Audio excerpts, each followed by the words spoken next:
We start the deployment group activities by creating awareness of the upcoming transformation. How can you do it? What are the potential scenarios to deal with? In general, we need some kind of, let's call, deployment packages. A clear what plus how bundles that include technical scope, migration steps, KPIs, cost, so that the railway can implement without re-engineering again. So we need to keep one thing in front and center, so we don't introduce new technologies for their own sake. This is, from my point of view, precisely where the high-level deployment group can play a key role. Hello, and welcome to episode 7 of the European Railcast, a podcast about the future of European mobility, brought to you by EU Rail, the European Partnership for Rail Research and Innovation under the EU's Horizon Europe programme. I'm Jacki Davis, and I'm the host of this podcast series. As we've heard in previous episodes of this podcast, the EU's rail sector is a global leader in the development of innovative technologies to make Europe's rail systems more agile, more resilient, and more competitive, and contribute significantly to the sustainable mobility of the future. But in rail innovation, as in so many other sectors of the European economy, we often see a familiar story. Brilliant ideas born in research that never quite make it to the tracks. And when they do, doesn't happen fast enough. So why is it? What does it take to ensure that breakthrough ideas and innovations are effectively taken up and deployed in the real world? And how can we bridge what is sometimes referred to as the valley of obstacles, those issues which are holding back the implementation of these solutions so they can fully deliver benefits to both rail passengers and freight customers? And crucially, what can we learn from the approach taken to this by EU Rail and its so-called deployment group, which focus precisely on meeting this challenge? And what does this mean for future work in this area? Lots to discuss in this episode of the podcast as we consider the benefits of a coordinated approach to this issue, what is needed to support that approach, and where we go from here to build on progress to date in turning innovations into reality. Hence the title of today's discussion, From Research to Reality, Deploying Innovation Across Europe's Rail System.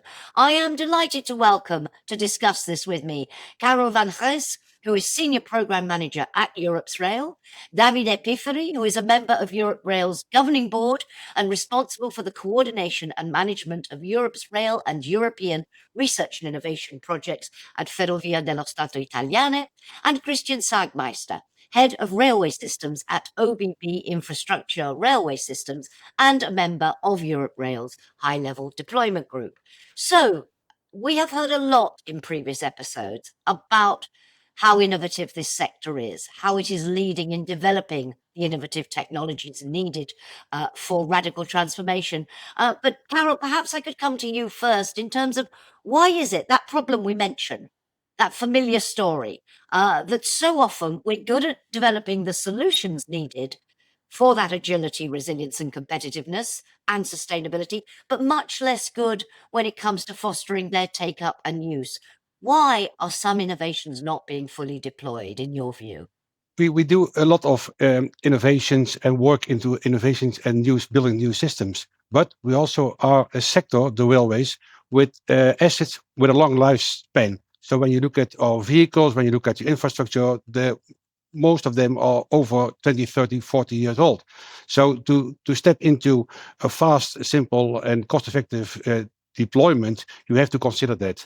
Next to that, you have to consider the railways in Europe with different systems, different legislation, and different requirements in different member states. So we have to overcome that and to harmonize our activities and to work together, to collaborate together, to introduce the new innovations also in our sector. I want to come back to that working together and collaborating together and the work that you're doing in that area in a little while. But Davide, from your perspective as well, would you see those as the key challenges, the long lifespan of assets, the fragmentation in the system? Other challenges? In my opinion, the main challenge is that every single railway network and each operators at national level innovates a lot. Now there is let's say a big turnaround in terms of new trains every day around Europe.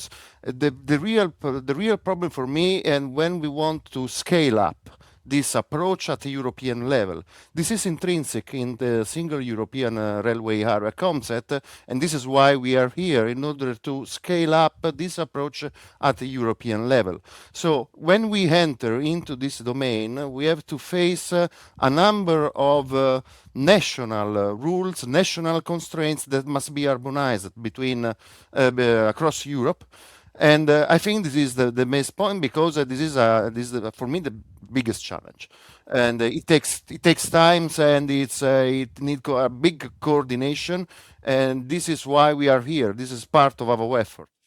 Indeed, and let's talk more about what you're doing and how you're doing it. But Christian, from your perspective, and we've heard there already about that importance of the European level in all of this. What for you is the key to achieving a simpler, a faster, more cost-effective deployment of innovations? We'll talk in a moment about the role of the deployment group specifically, but in broad terms, what do we need to really achieve that deployment of the innovations, of new systems, of harmonized rail operations? Okay, thank you for the question. I think my colleagues already highlighted a few important facts, but from my point of view, innovation, new systems, and most importantly, a Europe-wide standardized system architecture that is scalable is very critical to advancing railway digitalization and also to secure long-term competitiveness. In train control and signaling systems, so nationally specifics and operational rules have historically been embedded in systems, which has prevented the implementation of uniform solutions across Europe. With the introduction of new technologies like ETCS and FRMCS, along with other digital innovations, we now have the unique opportunity to drive the harmonization that is essential for the success of the railway system. And to make the transition from new concepts to real-world implementation really smooth and efficient, the integration must be planned early and also holistically from my point of view. This means bringing all stakeholders together from the start, because it isn't just a technical challenge. It's a transformation that touches operations, skills of our employees, legal and regulatory frameworks, and most importantly, economic viability. So we need to keep one thing in front and center. So we don't introduce new technologies for their own sake. We do it to make rail more attractive and competitive, and that's for rail and for passenger traffic. And this is, from my point of view, precisely where the high-level deployment group can play a key role. As you say, and the whole point of Europe's rail, indeed, is bringing together those stakeholders, a unique way of bringing together public and private, everyone working together to tackle the challenges that you've all been outlining. And when we talk, you said there, a unique opportunity to drive harmonization. Perhaps let's talk a little bit more, and Karel, about the work of the high-level deployment group, what it has been doing, the progress that's been made to date in terms of delivering on that integrated approach. How does it work? What does it do? Yeah, we set up this high-level deployment group last year, and it is, as said, an open platform where we bring together the industry, the infra managers, new contractors, but also the owners of the vehicles and also the railway undertakings to join forces to implement. So we did a lot of work in setting up specifications, new standards, testing and demonstrators, but now we are heading for real implementation. So to have an open platform where we can exchange some best practices, learn from each other. I think it's very important. And we have to consider that we have a huge transformation in front of us.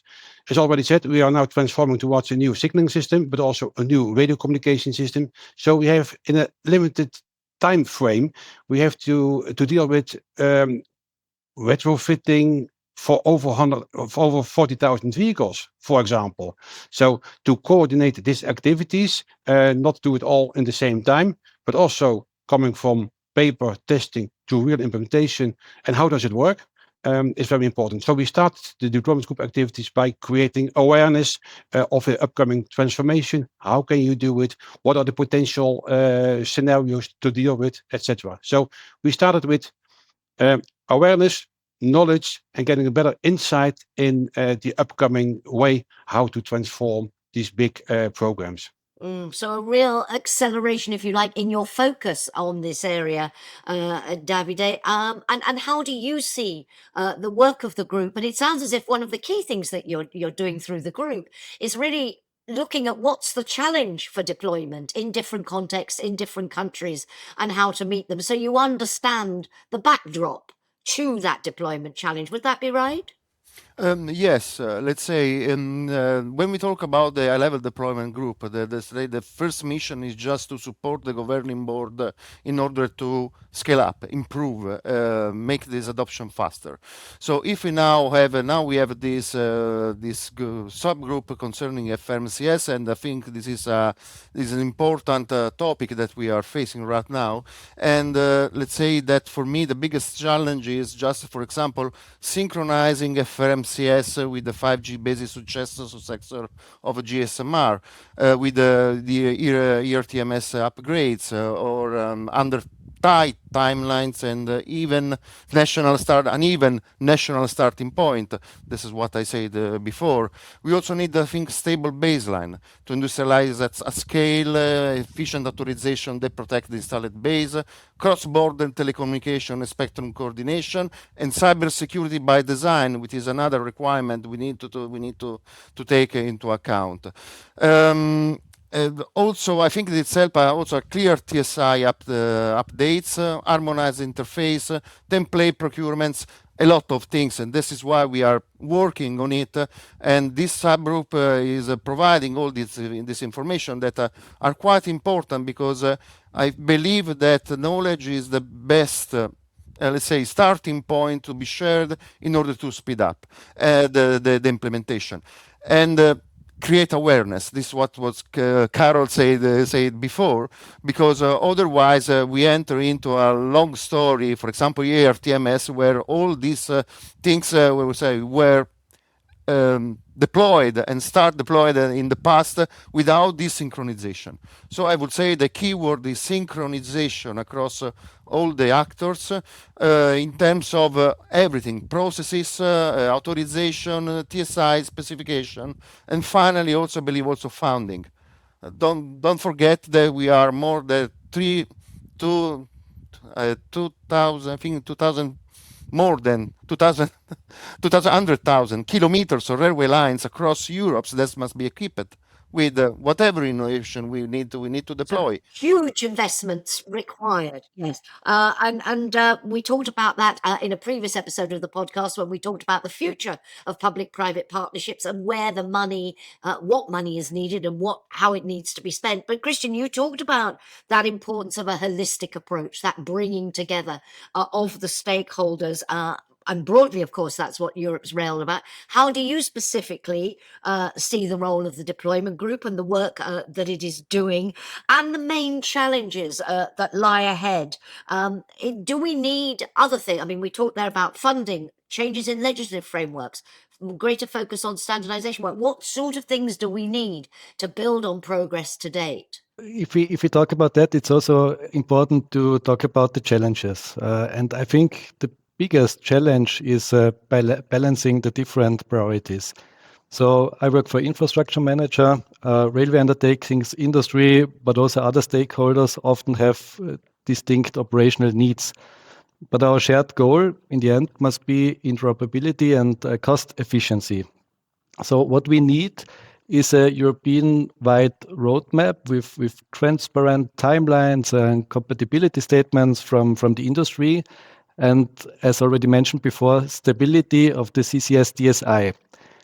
And also very important, avoiding national deviations. That's really important from my point of view. So legislation frameworks must be clear. We have to take into account operational realities, and we need to design conditions that foster harmonization and innovation, and that also means reducing complexity wherever possible. And of course, in the end, the right funding instruments are crucial. Investments must be future-proof so that companies are willing to take action and support innovation, even in the face of economic challenges we all know about. So I think it's clear when we talk about transforming the Europe's rail system, it's not just about technology, it's about creating a regulatory framework and economically viable solutions. And also, if I can add one more topic, the success depends also on what European countries choose to prioritize in their budgets. So if national investments don't align, if government focus more on other sectors instead of rail innovation, even the best European coordination would not deliver the change which is needed. So it's also a question of commitment, timing, and that interoperability and rail traffic is a true priority in Europe. Which brings us back to the key role that this sector is playing. And again, we've discussed it in previous episodes of the podcast, the key role this sector has in meeting so many of the EU's wider objectives in terms of competitiveness, in terms of sustainability, and so on.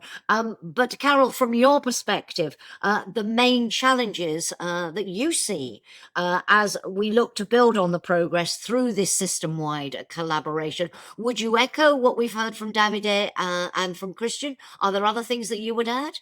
Yeah, I would definitely support my colleagues, and it's also a way of prioritizing, but also a step into how you come from testing and deployment to real implementation. Considering that we are, of course, have to be reliable to our passengers, to our freight operators. So we are changing while the shop is open. So the challenge is also how to introduce the new standards, the new innovations, including in the operational business. So, and that means that we will bring together the stakeholders, but also the innovators together with the operational people to join forces for the next step. And to do that cross-border in Europe, I think it's very, very important to deal with that. Just to be clear, we are not taking over funding and financing or executing of deployment activities and deployment programs in separate countries or within infra managers or railway undertakings. We are supporting them to do it in an efficient, cost-efficient, and timely efficient way. For example, we see that the whole testing, validation, authorization of new systems takes a long time nowadays. So what are the opportunities, what are the challenges, and what are the possibilities to speed up this implementation time and to make it cheaper? These practical advices, these practical working together towards, as said, a better railway sector, I think is very important from a deployment perspective. Yes, paper for specifications, but also have an importance in consideration deployment to do it in an efficient way. And I wanted to end our discussion by asking about the key next steps. You've identified the challenges we need to address, but those key next steps in terms of accelerating the uptake of innovations and the role for the deployment group. I think there, Karel, you answering that question in terms of how you see the role of the deployment group going forward and the focus. Would that be the clear focus of its work in the coming months and years ahead? Yes, definitely, Karel? definitely. But this, of course, will only work when we join forces with the operators, with the infra managers, and with the industry to take this forward. It's not an easy path, and it's a different path as we maybe have taken in the past, but it's bringing us to the next phase of the railway undertaking. Not only, as said, on introducing for example, a new radio or telecommunication system, but also all the digitalization programs in capacity management, digital freight, etc. Lots of work done, but lots of work remaining to be done. Davide, your key next step. I think that the main step are three. Let's say I think we need this is in general. This is not just for FRMCS or digital automatic coupling or whatever. In principle, I think that we need always a single system view that must be stable, version managed, specification that are truly procurement ready. This is as a minimum. I also believe that in general we need some kind of, let's call deployment packages, a clear what plus how bundles that include technical scope, migration steps, KPIs, cost, so that we can implement without re-engineering again.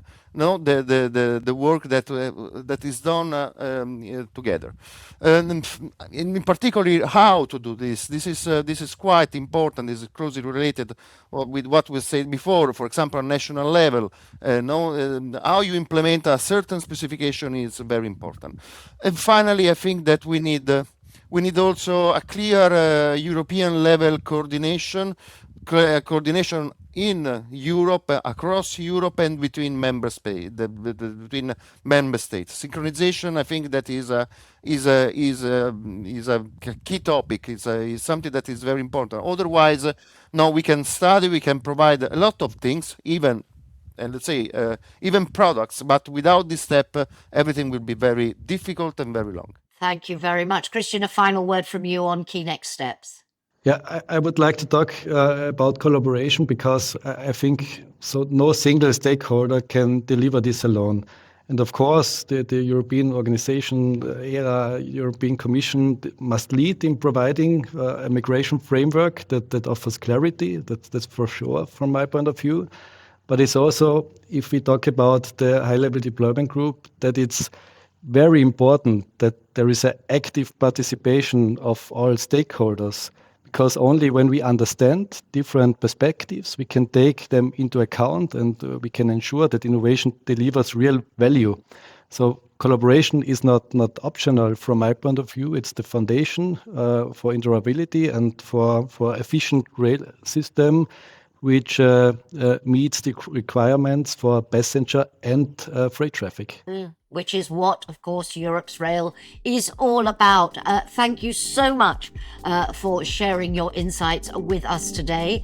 This podcast is brought to you by EU Rail, the European Partnership for Rail Research and Innovation under the Horizon Europe programme.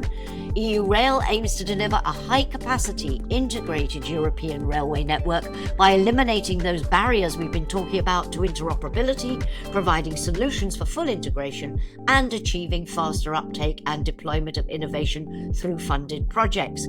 That's all from me, Jacki Davis. It's been great having you with us, and thank you to all of the team involved in the European Railcast, a podcast for the Future of European Mobility series.